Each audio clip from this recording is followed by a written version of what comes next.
My name is Peter Howard at PA Howdy. I guess that's it. I write for DLF. I've done... Who am I? I did the player projections both in season and for the draft kit for Player Profiler for 2018, 2019, hopefully 2020. We'll have to see. I'm also the host of the Dynasty Crossroads. I've decided to do a little more content because, who doesn't need more unpaid part-time work, really? As well as writing player articles for DLF right now, which is kind of what we're in the middle of doing in this early part of the off season. I also thought I'd try and make some more YouTube videos. It's been a while. If you check I don't know where you check things on YouTube, but if you check what I've done before, I've done a lot of how-tos on spreadsheets and statistics and stuff like that. But I actually wanted to do some more fun stuff, some things that actually people might be interested in who don't want to grind spreadsheets or know what R squared is. So I actually put out a question on Twitter saying exactly that. And I got this one, and it was such a good idea. I was like, this guy should probably be doing it, actually, because I don't know why I didn't even think about this.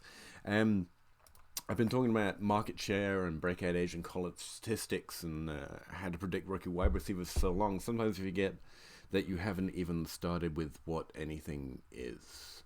So I thought a video on what College Dominator is and breakout age is.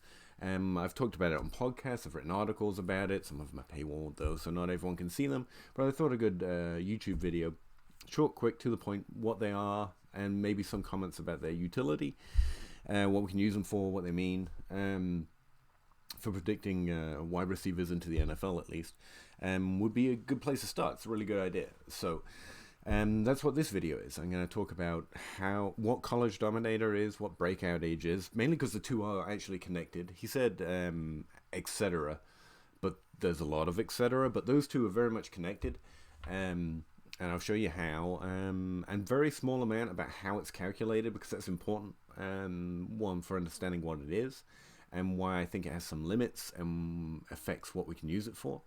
And that should get us to a YouTube video, right? Probably. You can find me, if you want to tell me I'm wrong anyway, at PA Howdy on Twitter, in the comments below, I guess. And since every YouTube video I've ever watched says like and subscribe, do that. Whatever that is, do that, I guess. Those are the YouTube rules, I think. But if not, just let me know why I'm terrible. That'd be great. So let's see, breakout age. I have what I call a database. Don't go to sleep just yet. Promise you, it's not like my other videos where it's more how-tos on Excel sheets and stuff. This one should be fairly simple. So all I mean by a database is a spreadsheet with a whole bunch of numbers in it about players all the way back to the 2003 rookie class. Now, I can go back to 2000, but for reasons I won't go into right now, I limit it to the one that you all can get access to between 2003 and 2020 prospects, and even some 2021 prospects, thanks to dynastyleaguefootball.com, again, where I do most of my writing for, where I'm a senior writer, actually, I think now. They have date of birth for plenty of the 2021 prospects, so I've actually been plugging them in slowly as well. But anyway, I'll show you where you can get it. But anyway, this is my database. It's got a lot of statistics and information about college prospects going back to 2003. Now I'm going to unfreeze it and freeze it in an unusual place, just so you can see it all on the video here. I don't think the full screen thing would work. So very simply, you got all the player names on the right, and then all the statistics on the left, and all the statistics on the right. Yeah, I don't know my right from my left. Now, after basic counting stats, which I think everyone understands, right? The number of receptions they had in college, their yards per reception, stuff like that. I've got a section in the wide receiver tab, because I have it for all 4 offensive skill positions, called metrics and models, and that's where I put things I've made, and also if other people make good stats or stats other people are interested in, I'll try and figure out how to calculate them, and then I'll do that and I'll put them in there. So the 2 statistics you'll hear talked about especially rookie wide receivers the most, are College Dominator and breakout age. So College Dominator is the first tab here. Now, the main difference as I see it between the two, besides what they actually are, is that College Dominator I would encourage you to think of as descriptive. It tells you, it describes what their college season was like, depending on, and we'll get to it, how it's calculated. Breakout Age has a lot more predictive power, like a lot more, in terms of how likely they are to be good in the NFL. All right, so those are the two categories I put them in. Now, College Dominator, I know it, and I'm sure someone can tell me why I'm wrong, or that there's more context here that I don't know about. But I know College Dominator from playerprofiler.com, where I did projections from for the last 2 years, Matthew Kelly's brainchild and baby. It's calculated in several different ways, and you can find it a whole bunch of players. One of the best friends I have on Twitter calculate, track, and use College Dominator their own way. But the College Dominator stat, the one you'll see quoted in articles and stuff, that's this stat right here. So what is it? Basically, per playerprofiler.com, College Dominator is their combined best and last season in college. But what parts of their seasons are they combining? They're combining their market share, which is just a percentage calculation. It's a percentage of yards and touchdowns that they had of their team's receiving offense in that year. To make it really simple, I actually break it down over here. You can see their percentage or market share of receptions, receiving yards, and also receiving touchdowns. So, for example, Tylan Wallace, who I don't know who that is, apparently he's in the 2021 class, but he had 37% of his team's receptions, or market share, when he was 19 years old. And I break it down from age, because I really think age is important for wide receiver evaluation. He also had 37% of his team's receiving touchdowns at the same age, so you can see how they link up. So let's go to a player that you might actually have heard of before. I think that'll be more useful. Give it better context, you know. So, freeze. Oh, damn. Sorry, hang on 1 second. It's going to be a lot easier if you can see the top columns as well. How did I undo that? By accident. Oh, there we go. All right. So, skip over to the market share of yards and receptions again. Go down to DJ Moore. He's cool. So DJ Moore's college stats are all laid out here in terms of the percentage of his college team's production. So, in order to calculate Dominator rating, you combine his receiving yards and his touchdowns from the same year. So in this case, it's his age 18 season. Now, all you're doing essentially is creating an average of those two numbers. And actually Excel or Google Sheets, if you do, just highlight the two boxes. It'll tell you the average down at the bottom here, and it's 18.53%. So his Dominator at age 18 was 18.53. That's the total, the percentage of his team's offense that he accounted for, his yards and touchdowns, right? To make it even simpler, I've got Dominator calculated in the columns just to the right of that. If you ever look at the database, like they see it 18.5 at age 18. Come back here more. What are you doing? All right.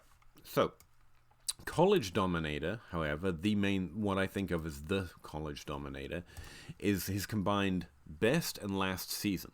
So his best season in yards, for example, is actually his last season, so 53.25. And his touchdowns was 53.33. He was incredibly dominant in his last season, as a lot of good NFL players actually are.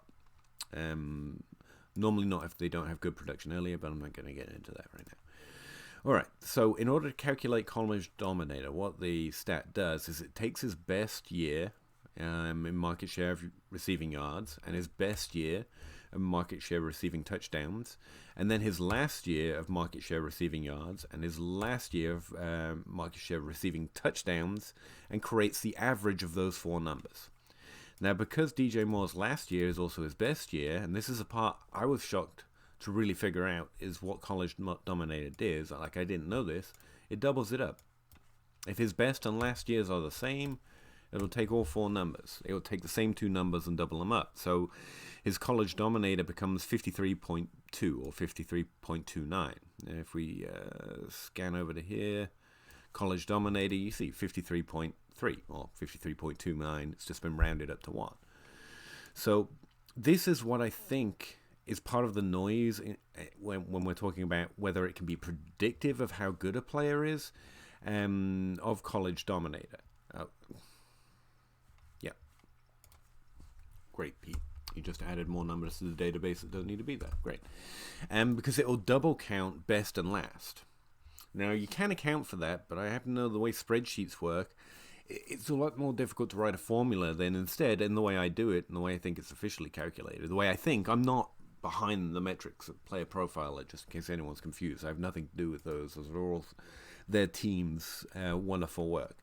It's a lot easier to just write a formula, or in fact, as I do it, create columns of best and last, and then just create an average of all 4 numbers. And so that's how I think it's officially done as well. Now, just in case, let's skip over here and go look at DJ Moore's Player Profiler's official College Dominator instead of just a grinder on the internet, right? So DJ Moore, we'll look him up. His official, the industry standard College Dominator is 53.3. It's exact. It's exactly what I said. So that's what they've done as well. They've doubled up his last year. That's how he gets so high.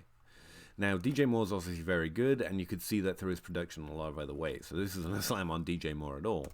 But it is to highlight perhaps one of the weaknesses and why College Dominator isn't as useful as it is descriptive of how dominant DJ Moore was.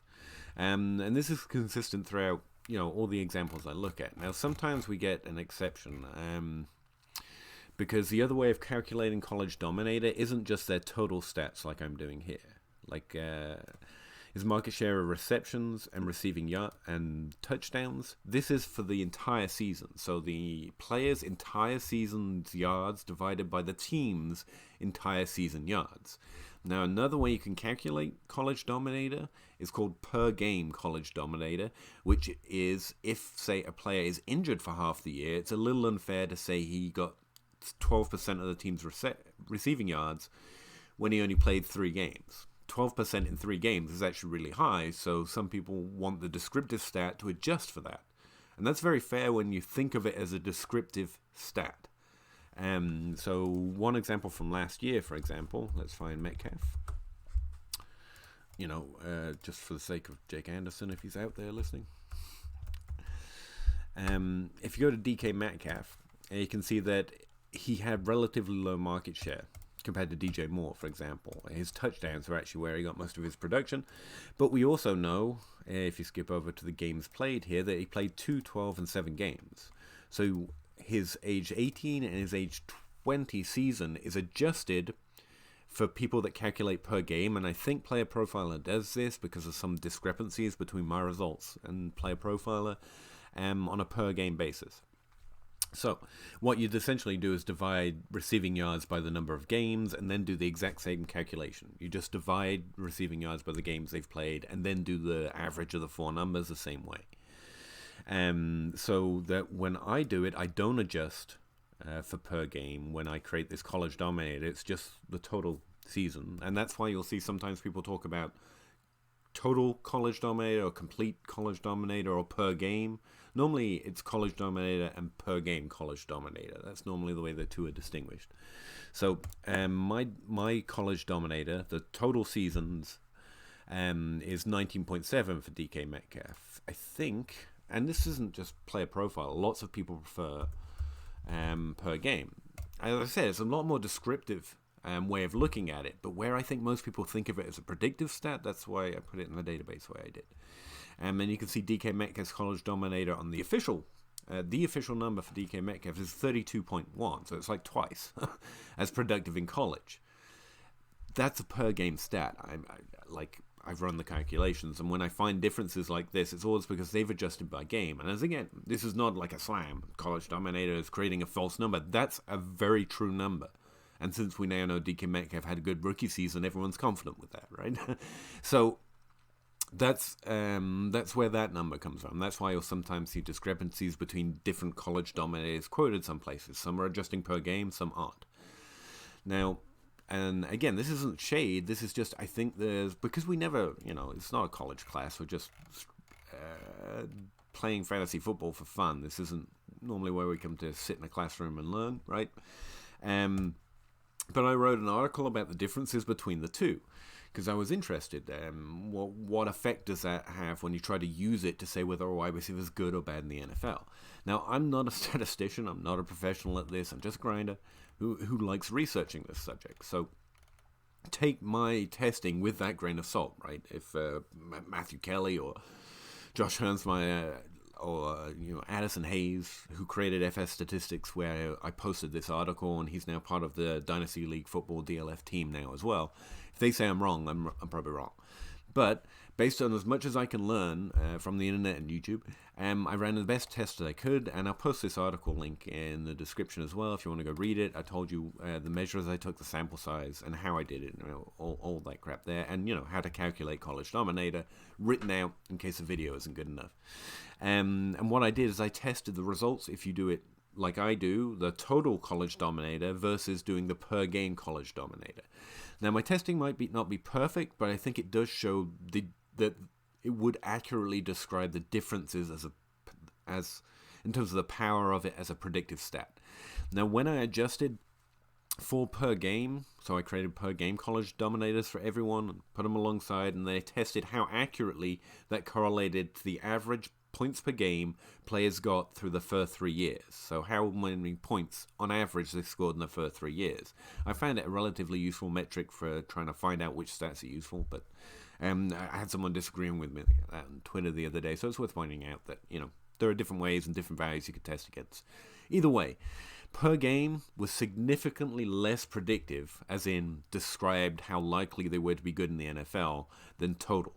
Now, the reasons for this, and I went into it in a little depth here, is I posted the sample size and even posted a link to all the data I collected for it in this article, is that what happened is that players that played complete seasons and had good dominators were dragged down, and players that played less in college were dragged up, and lots of those players who didn't play much in college weren't as good. And so what you saw is a whole bunch of noise coming in. Players that were really good or really dominant in college got dragged down a little, and players that weren't got dragged up, as well as a few players like DK Metcalf, to be fair, got dragged up into this sample, and that just creates noise. You're getting a lot of players who don't score highly in their first 3 years because they're not that good, along with a couple that were just injured and were actually really good, and we found out about that when they got to the NFL. So that's what I saw in the data, and when I looked at the two different sample sizes, that's what happened. Good players got diminished a little bit, because if you played 13 games and were dominant, and then you're getting compared to a guy who played 5, 6, 7 games who was dominant in those 7 games, but we don't know much more. It's like when people try and project a season out, he scored 3 touchdowns in his first game, he's going to have 97 million touchdowns this season. It's not like DK Metcalf, that's not what happened. He was actually very good in the games he played.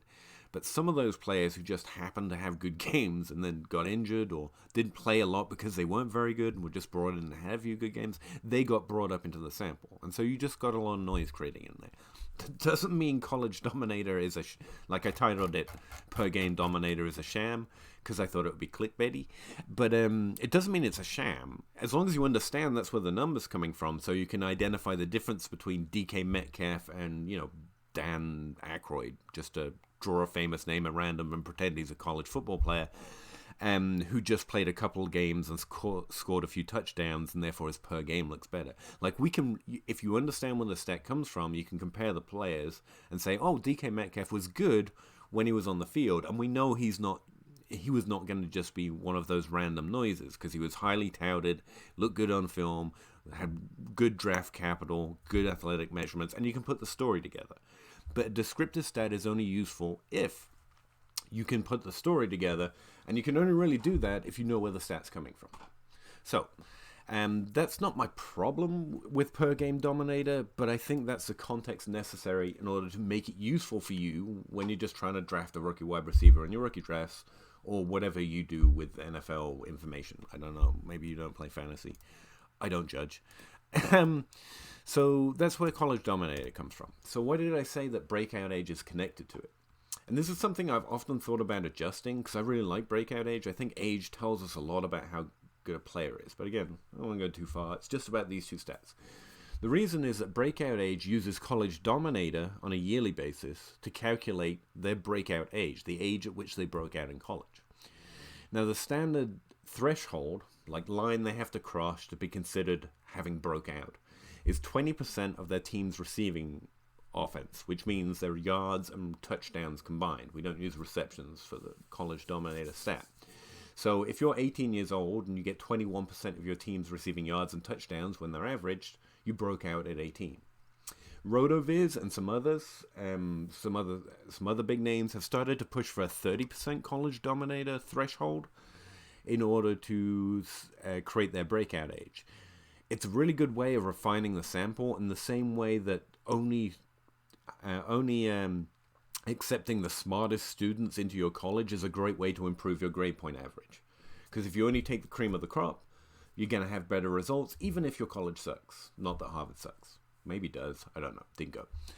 So, yes, it does, but it's a good idea to up the threshold that way. It does make it more predictive, as RotoViz has shown, and RotoViz is definitely authority. And I'm just, like I said, an amateur, complete amateur. But you lose players who maybe weren't as dominant, but were still good, and they showed out with a breakout age with a lower threshold, and you could, if you were looking at statistics with a lower threshold, you would have noticed them, you would have known their name, maybe you could have drafted them and hit on them. So that's why I don't always like the 30% threshold. An example of that, by the way, is Doug Baldwin. According to a 30% threshold, he never broke out in college. According to a 20% threshold, he was incredibly productive every year and broke out at age 19, if I remember right. You'd have to check the database. So that's why I normally refer to the 20% threshold, but 30% threshold definitely does have value, and that's why you'll sometimes see different numbers there.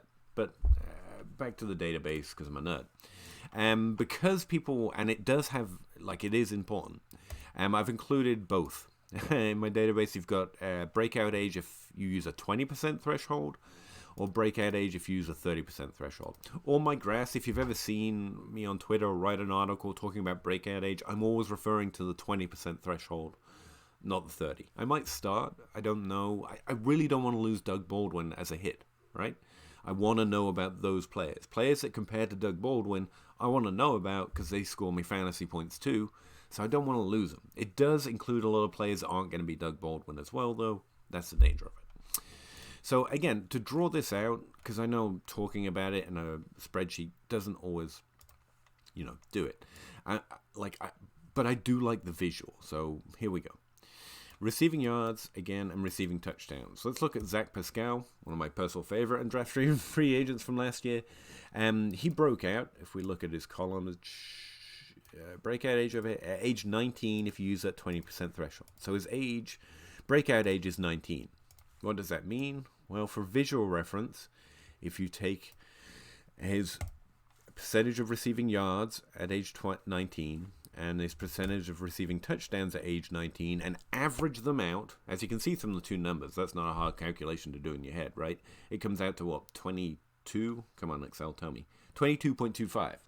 So that's over 20%. He broke out at 19.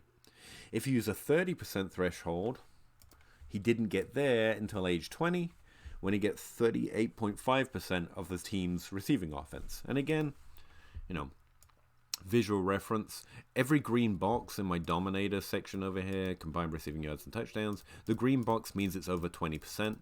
You'd have to look, because I can't do two formats. That's way too much for me. I'm a very simple man. But one conditional format I've got in here is to highlight the green boxes to tell you when they were over that 20% threshold. So you see the first time it turns green, that's their breakout age on their row here. So Tylan Wallace, again, to go back to the top, he broke out at 19. Choose a name at random. Not random. Henry Ruggs. There you go. He never hits 20% So he never gets a green box, and his breakout age is nothing. He's one of those players who gets just a dash. He never broke out in college, even with a 20% threshold. So I hope that makes it more clear what College Dominator is and the two different kinds of it, and what breakout age is and how they're connected, right? I would, like, if you're using just one number to say how likely a player is to be good into the NFL, I think you should focus on breakout age. If you want to make this, and that's what I do, and you should definitely want to do, is put as much context around a player as you can. Then College Dominator is really useful for that. Now, I will point out there are some guys I know and talk to regularly on Twitter and at DLF that really like using College Dominator in their models and to create statistical comparisons for productions. All those guys are digging a lot further in than just looking at the number, right? They're putting a lot more context on it. So it's not like anyone using College Dominator, they're lying to you as well. No one's lying to you, I think, or misleading or using a bad stat. They're just very aware of what the stat is, and they can effectively use it. If you're just someone like me who's paying attention to statistics and is interested in them, it's easy to get misled if you're trying to do it yourself, and that's what I learned when I figured out how to calculate Dominator. If I didn't know where it came from, right? I could misalign DK Metcalf with, Dan Phil or some made-up player or some other player that had a 30% Dominator per game, but only a 19 if you take the full season, and it was hard to distinguish between the both until I understand where the stat came from. One other, I guess before I get out of here, one other caveat I'd put on breakout age. Some people prefer to use a decimal point system for breakout age because you can calculate, like, he was 19.7 years old, and you can go to the per game. Like, you can break through the game logs and say in his 5th game in his 3rd year he finally hit 20%. That's a lot more accurate. I think it's a little too specific, right? Because not all 19-year-olds are created the same. Not all 19.7-year-olds are created the same either. I think it gives us an idea of the trend of who that player was, and to be that specific just leads to a little bit of, it projects a certain amount of certainty we really don't have. Like, age is also relative. It's really useful because there are similarities, but to get too specific about it is to be too accurate. But, smarter people than me disagree. So that's one last caveat I wanted to put on breakout age. Alright, that was a lot longer than 10 minutes. Sorry guys, I thought that would be a 10-minute video. Turns out I'm a jabberjaw. So I'm going to get out of here. Again, if you have any questions, comments, I think there's a comment section down below on YouTube last time I looked. Or hit me up at PA Howdy on Twitter, or, find one of my articles at DLF, or the one at FS Statistics I'll link below. Or email me at pahowdy@yahoo.com. With any more questions you might want me to explain, look into, or make a fool of myself trying to answer. So I hope that was helpful. Thanks for checking out if you did. And yeah, thanks very much. Talk to you next time. Bye.